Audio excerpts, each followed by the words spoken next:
Welcome back to our channel. UPI transition పైన గతంలో కొన్ని వార్తలు వచ్చినాయి.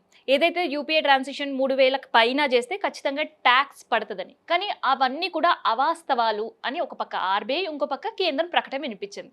కానీ ఆ ప్రకటన ఇప్పుడు నిజమయ్యేటట్టు కనిపిస్తుంది. ఎందుకంటే నిన్న లోక్సభలో ఒక బిల్ ప్రవేశపెట్టారు. ఆ బిల్లు గనక ఆమోదం పొందితే మనం ఉపయోగిస్తున్న యూపీఐ రూపీకి సంబంధించిన ట్రాన్సాక్షన్స్ పైన మనం ట్రాన్సిషన్ ఛార్జెస్ పే చేయాల్సి ఉంటుంది. ఇంతకీ ఆ ట్రాన్సిషన్ ఛార్జెస్ ఎవరు పే చేయాలి? ఎవరిపైన అధిక భారం పడుతుంది? లేదంటే ఈ ట్రాన్సిషన్ ఛార్జెస్కి అందరూ సమానులేనా? ఇట్లాంటి విషయాలన్నీ కూడా ఈ వీడియోలో మాట్లాడుకుందాం. సో గతంలో యూపీఐ ట్రాన్సిషన్ ఆల్వేస్ ఫ్రీ, దానికి సంబంధించిన పూర్తి బాధ్యత భద్రత మాదే అని చెప్పింది అటుపక్క ఆర్బీఐ కావచ్చు, ఇటుపక్క కేంద్రం కావచ్చు.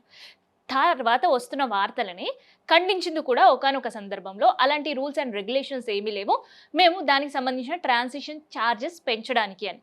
కానీ ఇప్పుడు మనం చేస్తున్న యూపీఐ ట్రాన్సాక్షన్స్ ప్రతి నెల 1,500 కోట్ల ట్రాన్సాక్షన్స్ జరుగుతున్నాయి.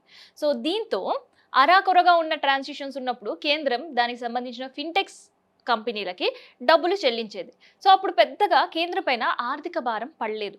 కానీ ఇప్పుడు కోట్లాదిగా ఈ ట్రాన్సాక్షన్స్ జరుగుతున్న సందర్భంలో ఫిన్టెక్ కంపెనీస్ పైన ఆర్థిక భారం పడుతుంది. సో ఆ ఆర్థిక భారం నుంచి తగ్గించుకోవాలని 100% ఫిన్టెక్స్ కంపెనీలకు సంబంధించిన చెల్లింపులు చేసేది కాస్త రాను రాను 15% మాత్రమే కేంద్రం భరించే పరిస్థితి. సో ఈ ఫిన్టెక్ కంపెనీలు ఏం చేస్తాయి అంటే, మనం ట్రాన్సిషన్స్ చేస్తున్నప్పుడు ఒక్కొక్కసారి ట్రాన్సిషన్స్ మధ్యలోనే ఆగిపోతాయి. సో ఆ ట్రాన్సిషన్ వెంటనే రిట్రీవ్ చేసుకునే ఫెసిలిటీ ఈ ఫిన్టెక్స్ కంపెనీలే చేస్తాయి.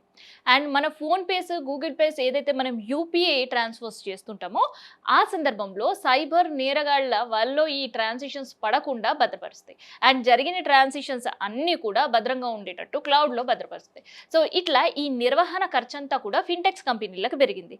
ఆ ఫిన్టెక్స్ కంపెనీలకు చెల్లించాల్సిన డబ్బుల భారం కేంద్రం పైన పడింది. సో ఆ భారం తగ్గించుకోవాలి అంటే, భారం దించుకోవాలని ప్రభుత్వం, ఏ ప్రభుత్వమైనా సరే, రాష్ట్ర ప్రభుత్వమైనా కేంద్ర ప్రభుత్వమైనా భారం దించుకోవాలనే ఆలోచన వచ్చింది అంటే మనకి ట్యాక్స్ల మీదనో లేదంటే ఛార్జీల మోత మోగుతున్నట్టు మనకి అర్థమయ్యే పరిస్థితి ఉంటుంది. అండ్ కట్టే సిచ్యువేషన్స్ కూడా ఉన్నాయి. అయితే ఇక్కడ ఎవరు కట్టాలి అనేది ఒక పెద్ద ప్రశ్న. ఎందుకంటే ఈ యూపీఐ ట్రాన్సాక్షన్స్ వచ్చిన తర్వాత చాయ్ నుంచి చాక్లెట్ వరకు, చిన్న చిన్న కూరగాయల వరకు, లేదంటే మార్కెట్లోకి వెళ్ళినా, ఎక్కడికి వెళ్ళినా డబ్బులు ఖర్చు చేయడం తక్కువ అండ్ ఆన్లైన్ పేమెంట్ సంఖ్య ఎక్కువైపోయింది.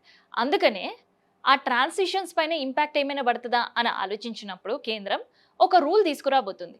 ఎవరైతే షాపింగ్ మాల్స్, తర్వాత మల్టీప్లెక్స్లు, పెద్ద పెద్ద సూపర్ మార్కెట్స్ ఇక్కడ ట్రాన్సాక్షన్స్ చేసినప్పుడు ఆ ట్రాన్సాక్షన్స్ 2,000 పైన మనం జరిపినప్పుడు మాత్రమే మనకి 0.5 టు 4.5 వరకు కూడా మనకి ట్రాన్సిషన్ ఛార్జ్ అనే పేరు మీద ఛార్జీలు వేయబోతుంది.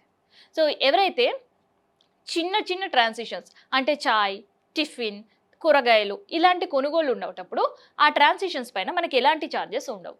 సో కస్టమర్స్ వరకు అయితే ఈ రూల్ ఓకే. మరి చిరు వ్యాపారుల పరిస్థితి ఏంటి? సో ఒక చిన్న ఎగ్జాంపుల్ చెప్తా. ఒక వీకెండ్ మార్కెట్ ఉన్నప్పుడు ఆ మార్కెట్లో కూర్చొని ఒక పువ్వులు అమ్ముకునే వాళ్ళని చూద్దాం. సో ఆ పువ్వులు అమ్ముకునే వాళ్ళు ఆ ట్రాన్సిషన్స్ అన్నీ కలిపి కనీసం ఆ వీక్ మార్కెట్లో కూర్చున్నారంటే మినిమం 3,000 లేనిది వాళ్ళ ఇంటికి వెళ్ళరు. లేదు ఒక పళ్ళు అమ్మే బండి అనుకోండి. సో ఆ పళ్ళు అమ్మే బండి మొత్తం ఆ బండి నిండా పళ్ళు అమ్మితే వాళ్ళకి మిగిలేదే 1,500, 2,000 రూపాయలు. ఇప్పుడు ఈ ట్రాన్సిషన్ ఛార్జెస్ పేరు మీద 2,000 రూపాయలకు మించి ఈ ట్రాన్సిషన్ ఛార్జెస్ జరిగిన సందర్భంలో మీకు మేము ట్యాక్స్ వేస్తాం అని అంటే ఇంకే ఎలా? ఇప్పుడు ఇవే క్వశ్చన్స్ అన్నీ కూడా చిరు వ్యాపారుల్లో వినిపిస్తున్నాయి. సో అందుకనే వీటికి సంబంధించిన ట్రాన్సిషన్స్లో చిరు వ్యాపారులు దూరం పెట్టనుంది ప్రభుత్వం. అండ్ కేవలం బడా మాల్స్ ట్రాన్సిషన్స్లో మాత్రమే ఈ రూల్ వర్తించేటట్టు చేయబోతుంది. మరి ఈ రెండు వ్యాపారులను ఎలా సాగ్రిగేట్ చేస్తారు? సో దానికి సంబంధించి ఇంకొక కొత్త రూల్ తీసుకురాబోతుంది కేంద్రం అనేది చాలా స్పష్టంగా అర్థమవుతుంది. సో సామాన్యుల పైన ఏ రకంగా అయినా సరే మళ్ళీ ఛార్జీల మోత మోగబోతుంది.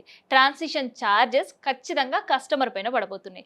అండ్ బడా వ్యాపారులు కూడా ఈ ట్రాన్సిషన్ ఛార్జెస్ చెల్లించక తప్పదు.